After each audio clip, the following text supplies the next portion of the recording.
com o Trump, mas eu queria falar com vocês agora rapidamente aqui sobre a América Latina, trazendo uma coluna da nossa colega Amanda Cotrim, que ela trouxe aqui no UOL hoje, discutindo justamente como é que a aproximação entre Trump e Javier Milei está sendo usada ali como uma estratégia, inclusive para tentar diminuir a influência do presidente Lula aqui na América Latina. Milei, que chegou lá em Washington hoje para a posse pela manhã, bem animado, já tem previsto uma reunião dele com a gerente do Fundo Monetário Internacional nesse domingo, a Kristalina Georgieva.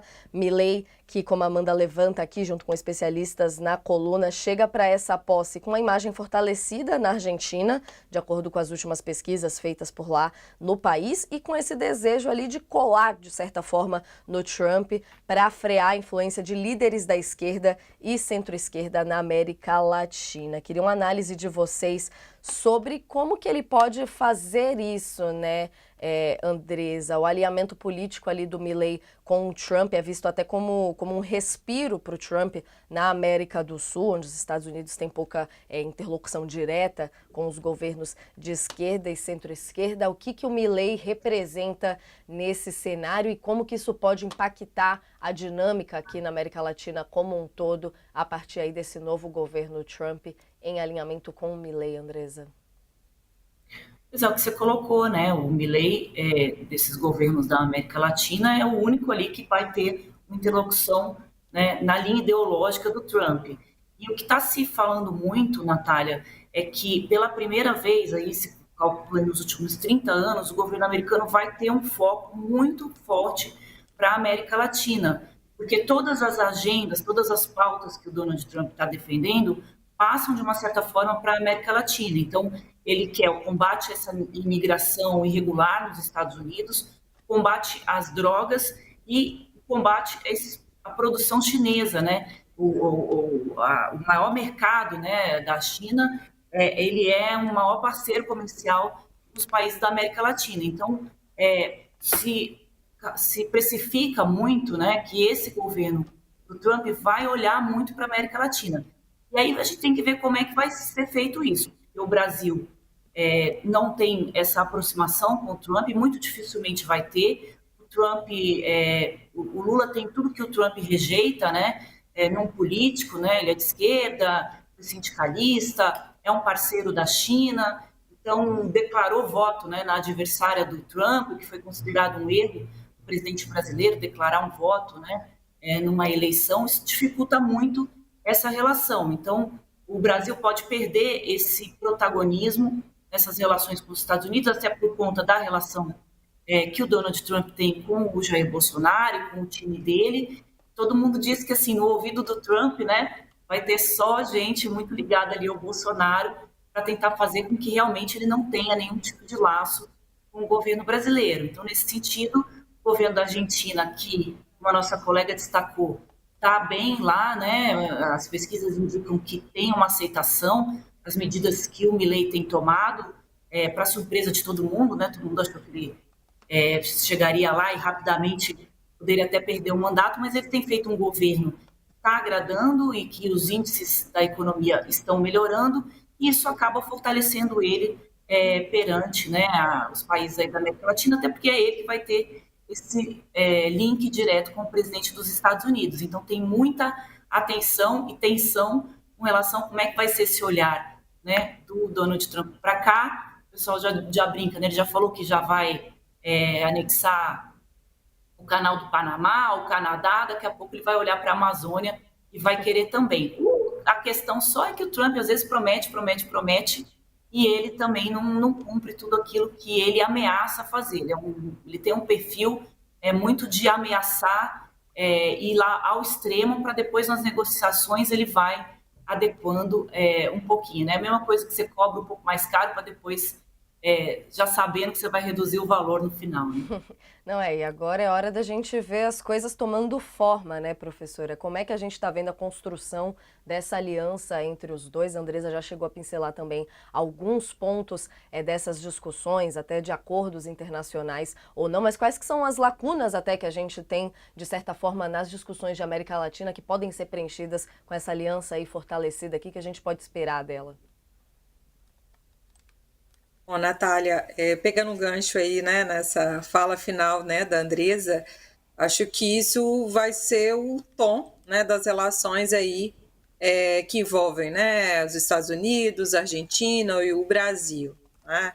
Então, né, Donald Trump vai tentar emplacar aí, né, e tentar afinar ainda mais, né, o discurso e esse alinhamento mesmo, né, com o presidente argentino, né, que vive, né, esse momento aí de boa avaliação política, né, tem melhorado alguns índices na Argentina, né? Mas, a meu ver, né, vai haver aí, apesar de estardalhaços, inclusive jogando para a opinião pública, eu acredito que vai haver aí algum espaço, né, para esse diálogo também com o Brasil, né?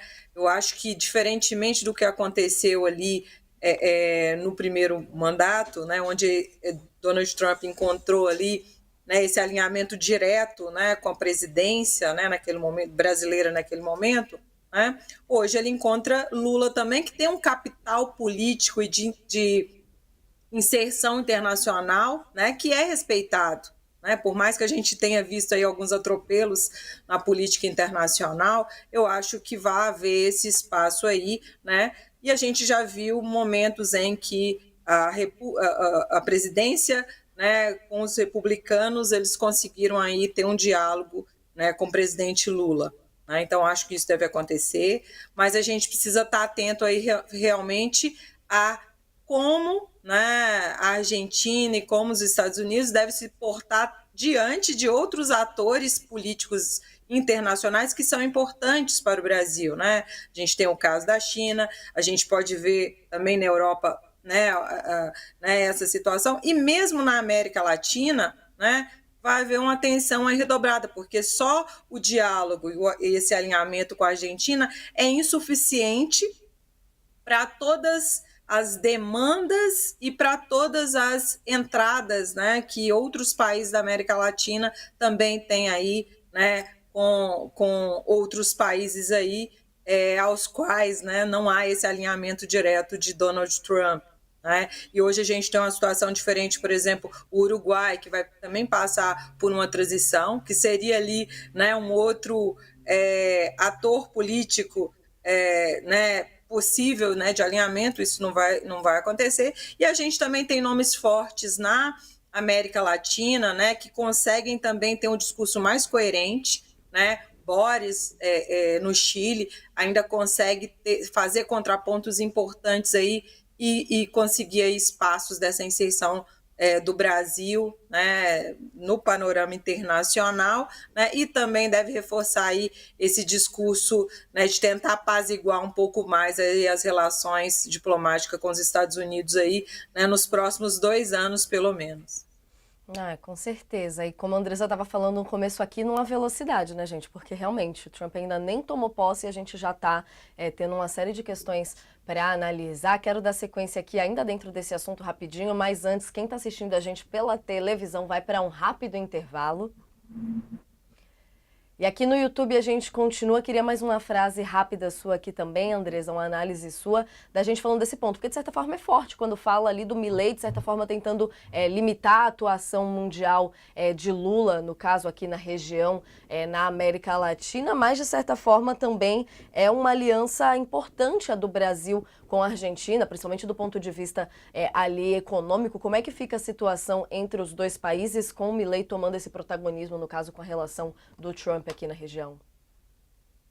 Então, a relação do Milei com o Lula também é uma relação fria, né? O Lula também, nas eleições da Argentina, também se posicionou ali, isso acabou dificultando muito. O que se fala, né, que a América Latina não tem uma unidade, né? O fato de não ter uma liderança e uma unidade nas ações, cada governo que se elege muda as posições do seu país, isso também dificulta muito com que se tenha, né, um diálogo com outros países de uma forma que se esteja falando por toda a América Latina. Então, cada um vai fazendo o seu discurso e isso é muito ruim, principalmente nesses cenários, né, em que você tem o governo americano com apenas um interlocutor, né, entre todos esses países. Então, o Brasil vai precisar fazer um esforço para ter um diálogo com a Argentina e com o governo americano, ou vai ter que se unir totalmente à China para fazer esse contraponto. O governo americano está tentando com que haja mais investimentos dos empresários americanos em infraestrutura nos países da América Latina. Não é muito fácil, porque os empresários não têm muito interesse, também às vezes não têm a tecnologia. Por exemplo, em São Paulo, os ônibus, né, estão sendo todos partindo para ônibus elétricos, né? Tem uma legislação ali Andresa, para vou isso. só te interromper rapidamente para a gente fazer aqui a conexão da nossa audiência para não perderem sua análise completa. Estamos de volta aqui com a audiência do YouTube, da TV, a Andresa ampliando aqui a análise de como que ficam, quais são os pontos que a gente vai precisar analisar da relação entre Brasil e Argentina nesse cenário todo, nesse bololô todo agora a partir da posse de Donald Trump. Pode seguir, Andresa. A gente estava comentando aqui com relação a China e os Estados Unidos, como é que o Brasil vai se comportar, sendo que o Brasil está mais afinado ali com a China. Então, em São Paulo, tem um projeto ali de eletrificação dos ônibus, da frota de ônibus. É um mercado que a China domina, mas, pelo que eu apurei, viu, Natália, os americanos estão tentando colocar água aí nessa empada, eu esqueci como é que fala aí o ditado. Shopping. Essa sopa. No shopping, a professora foi no certo. No shopping, água no shopping. É muito cedo para pensar em shopping. Será? Estão querendo botar água nesse shopping, já procuraram ali, inclusive, secretários do prefeito Ricardo Nunes, para tentar tirar a China desse mercado. O problema é que a China é que domina, né, esse mercado da eletrificação aí nos ônibus. Então, a gente vai ver muitos momentos, né, dessa disputa comercial entre China e Estados Unidos aqui no Brasil, e talvez seja esse o caminho para o governo brasileiro, né, tentar trazer um pouco mais o governo americano perto da gente, tentando fazer esse equilíbrio, né, entre as duas potências.